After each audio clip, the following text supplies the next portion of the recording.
Have you ever hiked to a natural hot spring? I never have until this weekend. So right now I'm on the hike on the way back from Conundrum Hot Springs out near Aspen, Colorado. So it's about a 9-mile hike up to the hot spring where you can actually get in, go for a little swim. It's like nature's hot tub. It's so freaking cool.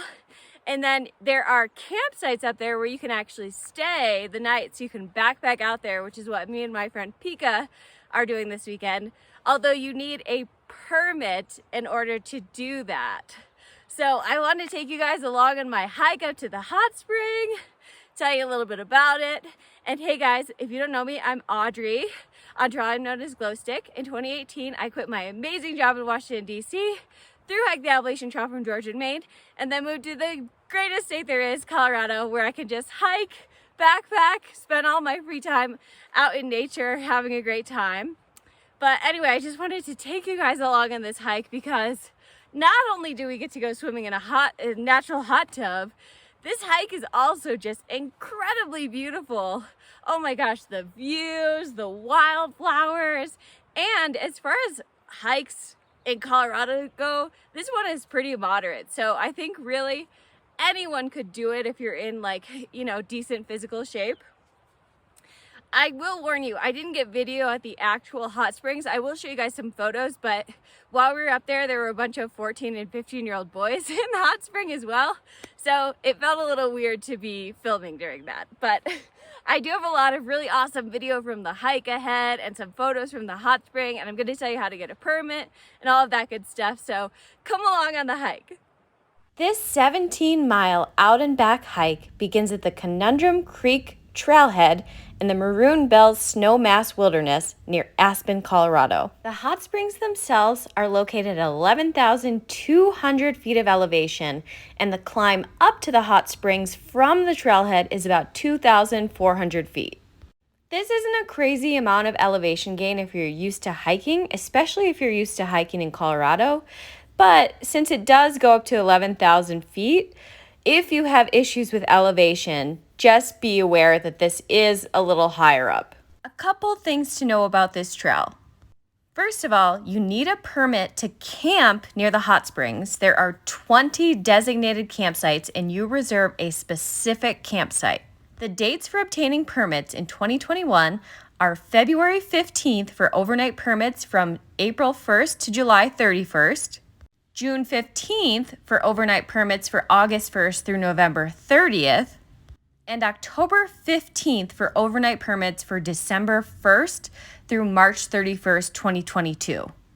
All of these became or will become available at 8 a.m. Mountain Time. I would imagine in 2022, these dates will be very similar. So probably if you want to do this trail next summer and camp out, you would get your permit either in February or in June, depending on the date that you're looking for. I have heard, however, that sometimes last-minute cancellations do come up. So if you haven't planned this out super far in advance and you want to do the hike, it is worth checking to see if any permits are available, even though for myself, having hiked in July, I got my permit way back in February. Even though you can get a permit for any time of the year, it is recommended that the best time to visit is July through September.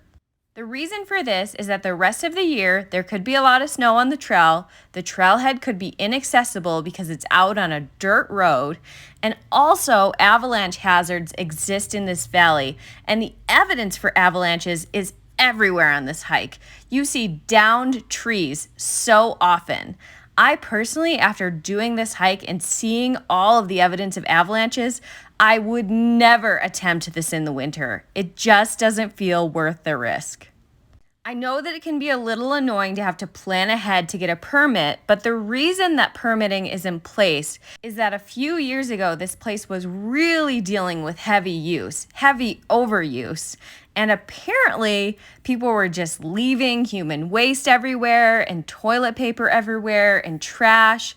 And so people asked, can we get a permitting system in place to protect this environment? And luckily, those calls for help for this area were answered. For this same reason, the Forest Service asks that you use WAG bags if possible. Those are bags used for human waste to carry it out of the wilderness so that you're making less of an impact. However, there were supposed to be free WAG bags at the Trailhead, and when I was there were none. So the Forest Service says if you cannot use WAG bags, make sure you bury your human waste properly away from trails, campsites, and the river. Basically, learn about Leave No Trace ahead of time and be good stewards of this incredible environment. When I visited, I was in campsite number 20. That is the furthest campsite away from the hot springs, and it's about 2/3 of a mile from campsite 20 up to the hot springs. It is a climb, but it's not too steep.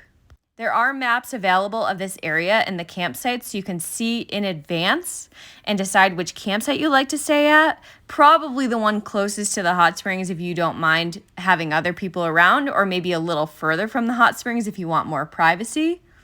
But just know that I got online on the day that permits came out, a couple minutes before they were coming out, and I had campsites in my cart, and the site kept crashing for me, so I was not able to get those campsites that I initially was intending.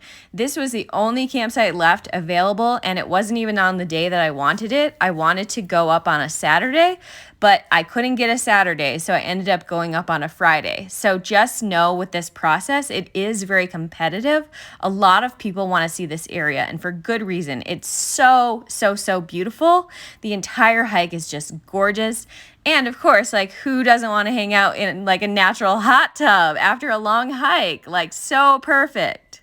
Another thing to note is that there are a lot of wildlife in this area, and the Forest Service does require you to have a bear canister.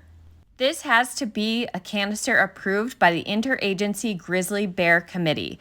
I'll put a link to this in the notes. Technically, this includes Ursacs, but I heard from a ranger that they really prefer people to have hard-sided bear containers. Thanks for watching, you guys. If you go to Conundrum Hot Springs or if you've been before, let me know in the comments. I always love hearing from you. Don't forget to subscribe for more hiking, backpacking, Appalachian Trail, and Colorado content. Like this video, help me out with a little engagement. Like I said, always love to hear from you guys. Thank you for watching. I'll talk to you all later.